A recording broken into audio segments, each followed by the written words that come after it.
Bonjour, bienvenue sur ma chaîne YouTube. Je me présente Stéphanie Racine. Je suis vraiment là pour vous partager mon expertise sur l'utilisation du logiciel AutoCAD. Vraiment, je suis là pour vous aider à optimiser votre méthode de travail. Sans plus tarder, je vous invite à aller visiter ma page web au stéphanie-cadesser.com. Tu vas y trouver vraiment beaucoup d'informations, dont mes différents outils pour vous aider justement sur AutoCAD qui sont téléchargeables. Plusieurs, ou en fait, la plupart sont gratuits. Ensuite, vous avez aussi ma plateforme de formation en ligne avec des petites formations où est-ce que vous pouvez d'ailleurs aller vous procurer des banques d'heures pour travailler avec moi sur votre utilisation ou le montage de votre template.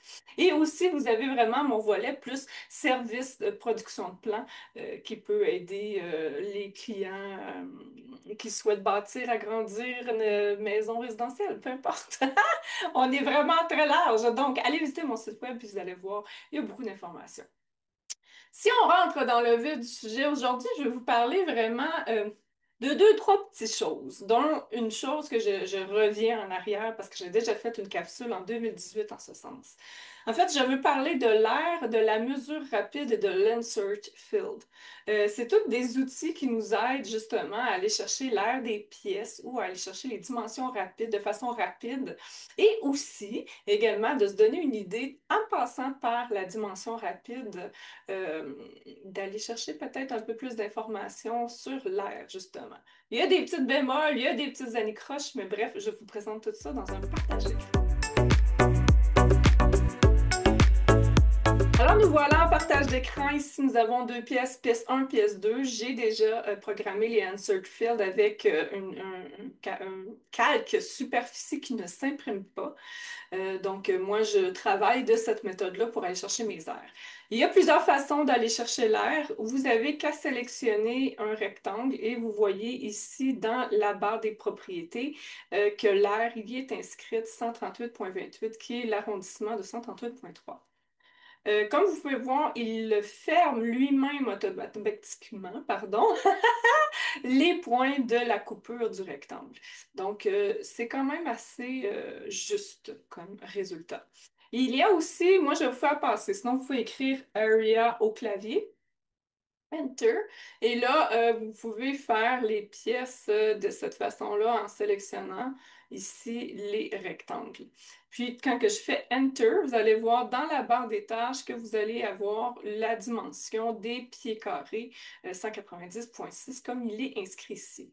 Parce que lui, même si je sélectionne un rectangle, vous allez voir que le pied carré ne sera pas bon parce que la ligne de coupe ne se réunit pas.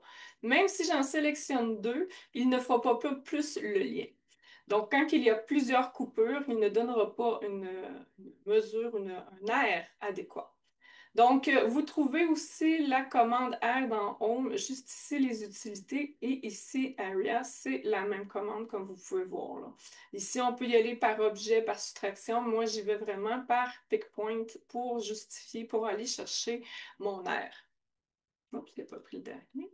Enter. Voilà. Fait qu'il va donner aussi également les dimensions. Je fais Escape. L'autre outil que je trouve formidable, c'est vraiment le Quick qui est juste ici. Ce qui fait le quick, c'est qu'il va donner des dimensions en promenant simplement mon curseur. Fait que là, on peut voir vraiment les dimensions de la pièce, 17 pieds 10 par 10 pieds 7. Et si je clique sur le bouton de gauche de la souris, il va me donner mon air. Vous voyez autour du curseur. Dès que je déplace le curseur, par contre, l'air va s'effacer. Donc, ne pas bouger et regarder le curseur. Vous voyez Area 26038,7 pouces carrés, entre parenthèses, le 180,8 pieds carrés. La bémol de tout ça, c'est que lui va prendre vraiment l'air de ce qu'il va sélectionner dans l'espace. Donc, comme vous pouvez voir, l'espace vert, on voit que les portes ne sont pas incluses. Donc, c'est juste une façon de se donner une idée. Si on clique sur le Shift et qu'on va cliquer dans l'autre espace, la pièce 1, vous allez voir qu'il va nous additionner les airs. Ça, c'est quand même, somme toute, intéressant parce que si jamais on n'a pas justement les portes et tout ça qui rentrent en conflit, ça peut quand même être un outil très intéressant. Dès que je lâche le shift et que je bouge le curseur, on peut voir que je suis automatiquement débarqué de la visibilité de l'air. Je vais faire un escape là-dessus. Je reviens pareil sur le Insert Fill, mais je vais mettre en dessous le lien de la capsule que j'avais faite en 2018, si je ne me trompe pas, c'est en février, au niveau des Insert Fields. C'est quand même quelque chose d'assez facile à utiliser. Fait que vous allez créer simplement un rectangle. Moi, je le mets sur ma couche superficie qui ne s'imprime pas et vous allez y intégrer un texte. Quand vous rentrez dans le texte, vous pouvez cliquer n'importe où ou sélectionner une partie de texte sans problème. Faites le bouton de droite sur la souris et allez dans Insert Field. Automatiquement, il va y avoir un boîte de dialogue qui va s'ouvrir.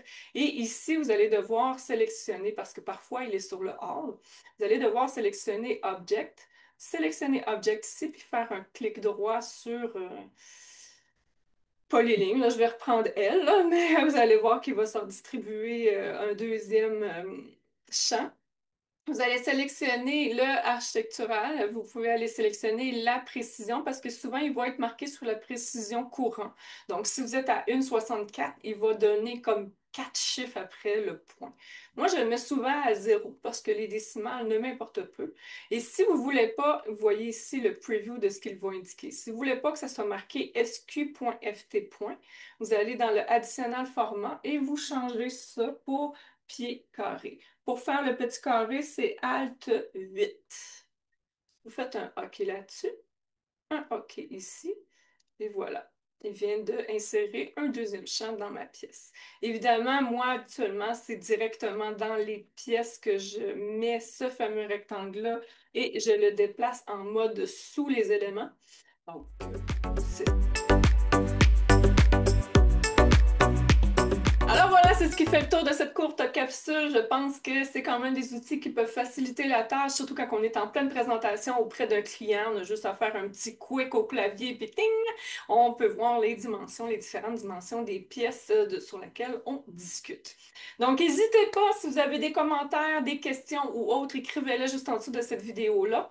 N'hésitez pas à aller visiter ma page web et surtout, demandez-moi si jamais vous voulez faire un petit quiz pour savoir où vous êtes rendu dans votre utilisation d'AutoCAD, parce que ça va pouvoir vous aider après ça à vous diriger vers des solutions tangibles pour redorer et rendre plus optimale votre production. Sur ce, je vous dis à une prochaine capsule. All I want.